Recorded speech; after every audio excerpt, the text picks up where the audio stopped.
কিসে মামা টেনশন কি এরা তো হ্যাঁ বন্ধু টেনশনে আছে ধরো, পকেটে কোনো টাকা পয়সা নাই, ইনকামের কোনো রাস্তা নাই।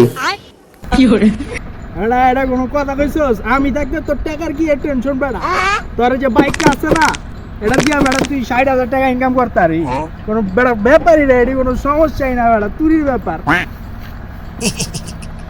হ্যাঁ ৬০,০০০ টাকা বন্ধু কেমনে সম্ভব? চলো একটু ব্যবস্থা করে দাও তাইলে। চলো ল যাই, চল। ব্যবস্থা করে দেই। रुको जरा सबर करो।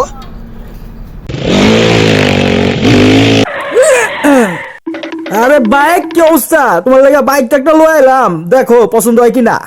ঠিক আছে দেখি। আয় বুলবুল আয়, ভাই আয়। ঠিক আছে বুলবুল বন্ধু ল তো এই কাগজটা একটা সাইন করে দে তো। কি কস মামা, সাইন দিলি ৬০,০০০ টাকা পাওয়া যাবো? ঠিক আছে খারাপ, তোর টাকাটা লয়ে দিতাছি।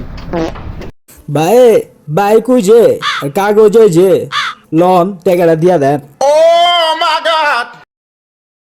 তাহলে ভাই টাকা পয়সা ঠিক মতো বুঝে পাইছেন তো? হ্যাঁ ভাই, কোনো ঝামেলা নাই তো? ঠিক আছে, আল্লাহ হাফেজ ভাই। হ্যাঁ ওই মিয়া, আপনি বাইক লয়ে কই যান? একটু আগে না সাইন দিয়ে আপনি বাইক বেয়ে চালালেন, ৬০,০০০ টাকা গুনে দিলাম আপনারে।